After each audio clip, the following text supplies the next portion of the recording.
Bueno, estamos en su laboratorio, en su sala de máquinas. Esto es un auténtico santuario del deporte, del fútbol y de su vida deportiva. Aquí le vemos campeón con San Lorenzo. Podríamos ver un archivo tremendo de cada una de sus etapas, de todo lo que ha vivido en numerosos equipos de fútbol. En este despacho se sienta para preparar toda su vida deportiva, porque él es muy metódico. Estamos hoy, espectadores de la 8 de Salamanca, de tú a tú, con, atención, nuestro Roberto Jorge D'Alessandro.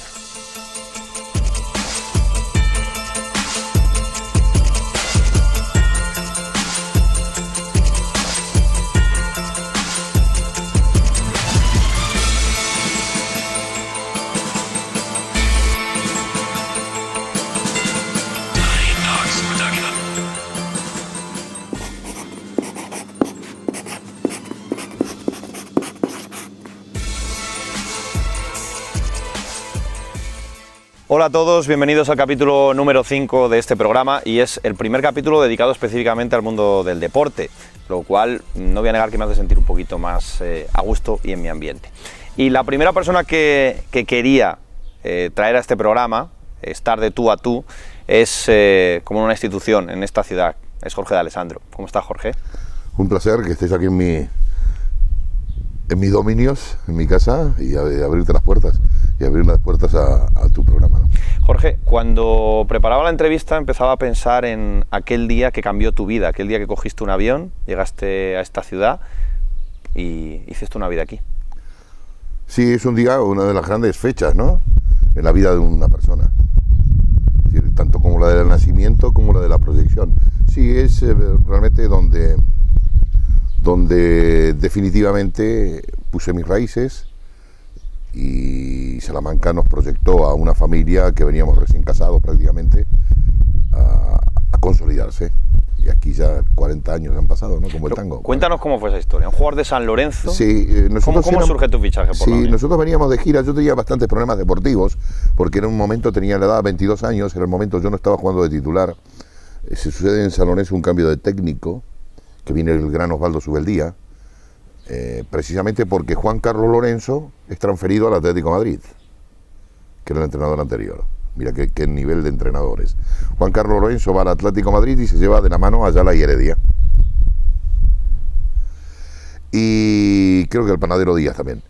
Y nosotros, el resto del equipo, venimos a Europa a hacer una mini gira y cambio de entrenador. Fichas por la Unión Deportiva Salamanca. Ahora vamos a hablar de tu trayectoria, pero ¿qué tiene esta ciudad, qué tiene, Jorge, para que decidas hacer tu vida aquí ya, quedarte aquí y hacer una familia aquí? Bueno, todo lo que anhelaba cualquier persona coherente, ¿no? Salamanca tenía estabilidad, era una ciudad limpia, la gente educada, acogedora, y fundamentalmente era un sitio donde todo el mundo quería vivir. Aquella Salamanca de aquellos años, que son vuestros padres hoy día, era absolutamente encantadora, ¿no? Se dejaba la puerta abierta, los coches abiertos, la gente muy amena, y yo vi la proyección y fundamentalmente la posibilidad universitaria, ¿no? Es decir, una proyección universitaria. Entonces fue el sitio donde uno dijo, bueno, aquí pueden vivir mis hijos, aquí puedo instalar una familia, porque a mí siempre lo que me gustaba era que la posibilidad de que mis hijos pudieran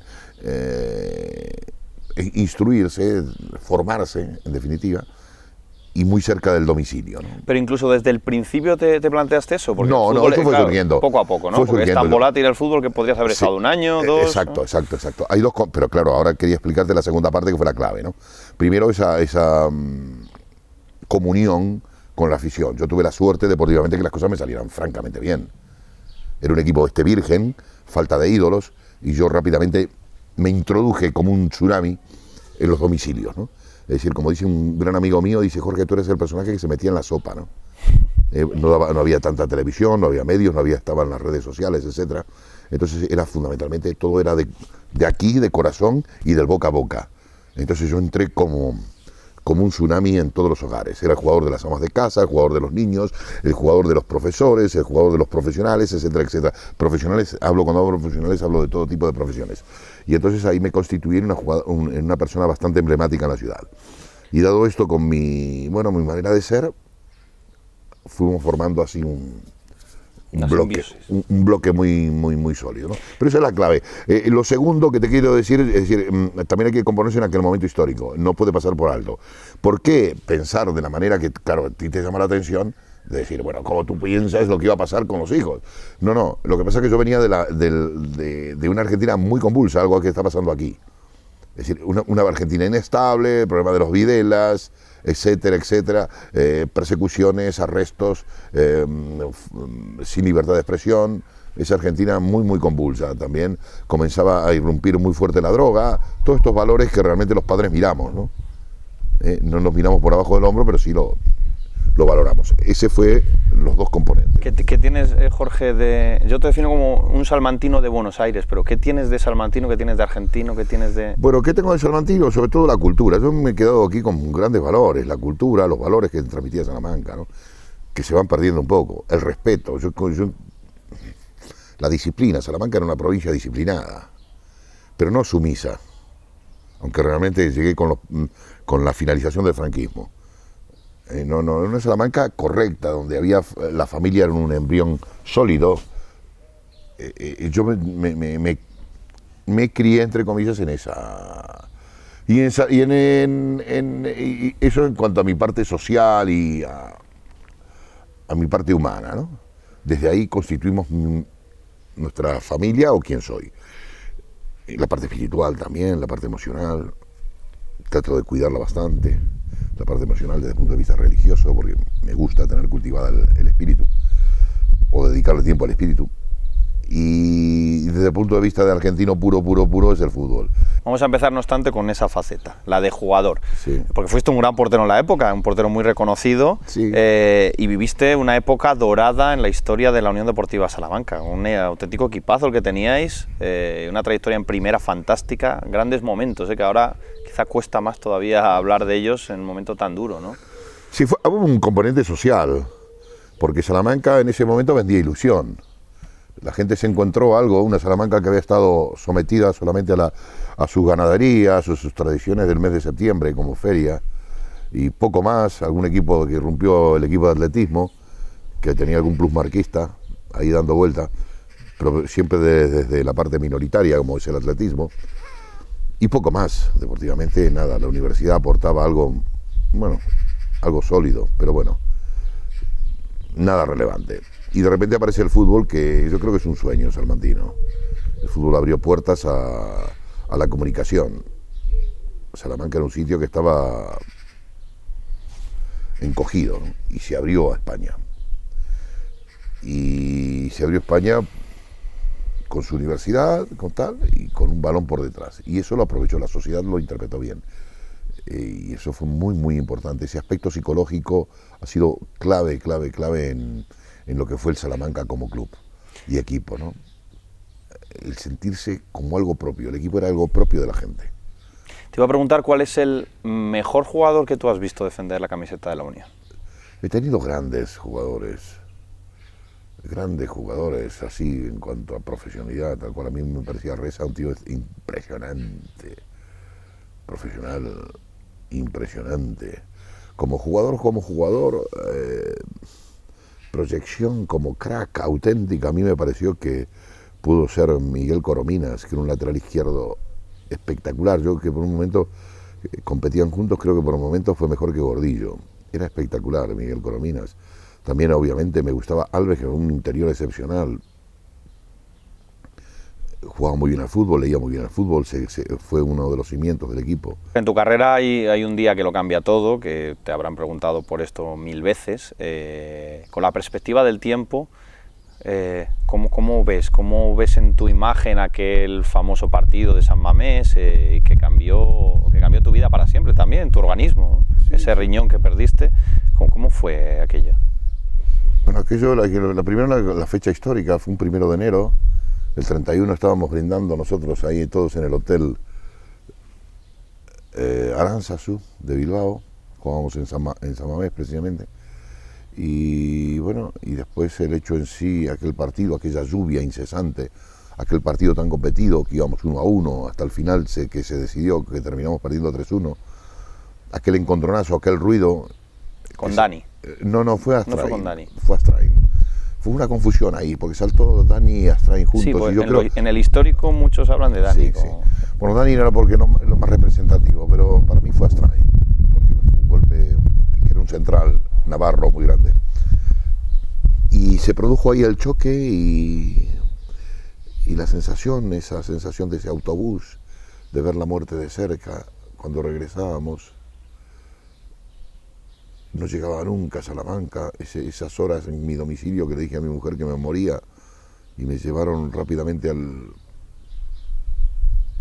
Hospital Virgen de la Vega, esa sensación de las radiografías que no salían, que yo la estaba consciente todavía, esa sensación que desperté ya yendo al quirófano, esas caras que me quedan grabadas, fue muy fuerte aquello, fue muy fuerte. Mi pregunta cuando despierto y que estaba un anestesista, me acuerdo, mi señora casi se lo come, le pregunto, pero bueno, ¿puedo jugar el domingo? Lo primero que le pregunté, que venía el Sevilla, y me dice, no, te hemos quitado un riñón. Yo no sabía nada, un riñón, no entendía nada. Y a partir de ahí, sí, un cambio de vida, situaciones diferentes, el rehacerme. Yo creo que han ahí también varios apartados, ¿no? Uno, lo que fue su repercusión social a la medicina y a mucha gente que aprovechó esa coyuntura para realmente perder el miedo. Y en medicina es mucho más importante, es mucho más tan importante como haber descubierto la penicilina o cualquier otro tipo de cosas, ¿no?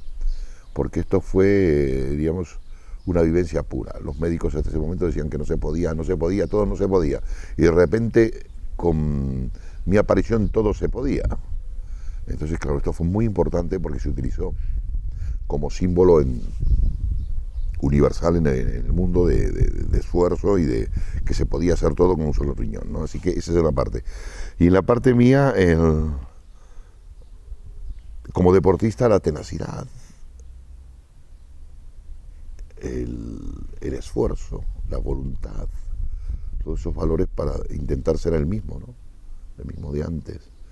Es decir, eso ya, y el amor al fútbol, porque era lo que me unía. Y por último, creo que no le di ninguna importancia a la parte económica, porque quizás si yo hubiera aprovechado ese acontecimiento en sí como elemento económico, a mí me hubiera sido muy importante, porque tenía homenaje muy, muy importante, ¿no? Donde realmente tenían una retribución económica muy fuerte. Pero los aparqué, seguí con mi fichita y, claro, no existía seguridad social, no estaba protegido por ningún organismo, solamente una mutualidad que me daba una cifra irrisoria en aquel momento, ridícula. Priorizaste el fútbol por encima de todo. Sí. Priorizaste el fútbol. Sí. Estamos terminando la primera parte de tú a tú. Enseguida, bueno, le pido al compañero que me vaya marcando un poco los tiempos, porque hablando con Jorge es muy fácil. No, yo que me enrollo. Uno perderse, no. Pues, cuando uno está cómodo, Jorge, cuando uno está cómodo, pues juega casi 250 partidos en la Unión Deportiva Salamanca. ¿Cambiarías eso por algo ahora, en un mundo donde los jugadores pasan por 8, 9, 10 equipos, juegan una temporada aquí, otra aquí, y tú eres referente de un club, de una entidad? No, no lo cambiaría. Para nada, por nada. Me siento muy feliz de todo esto. Me siento realizado. No lo cambiaría. Pese a que realmente ahora los jóvenes piensan diferentes, ¿eh? Y es muy importante esa matización que has hecho. Porque realmente, y el problema que vive el Salamanca en este momento histórico es precisamente de no haber mirado para atrás en la historia. Porque se ignora todo esto. Se ignora que Salamanca ha tenido unas raíces tremendas. La gente vive el día a día, ¿no? Vive el momento a momento. Para pararte lo vive, aquí te pillo, aquí te mato. Pero realmente yo no cambiaría aquella época, porque ha sido entrañable, ha sido grandiosa para mí, y es lo que llevo en mi bagaje, ¿no? Nosotros tampoco cambiaríamos estar aquí contigo. Por eso vamos a dar una mínima pausa, tenemos que hablar con Jorge a la vuelta de su carrera como entrenador, carrera larga y con muchos elementos y muchas anécdotas, vivencias que contarnos. Y hablar también con él de la situación actual de nuestro fútbol en Salamanca. Yo creo que es una voz autorizada para, no sé si decir que nos tranquilice o que nos transmita parte de su pasión y de su esperanza. Ya digo, en un momentito estamos de nuevo de tú a tú con Jorge D'Alessandro.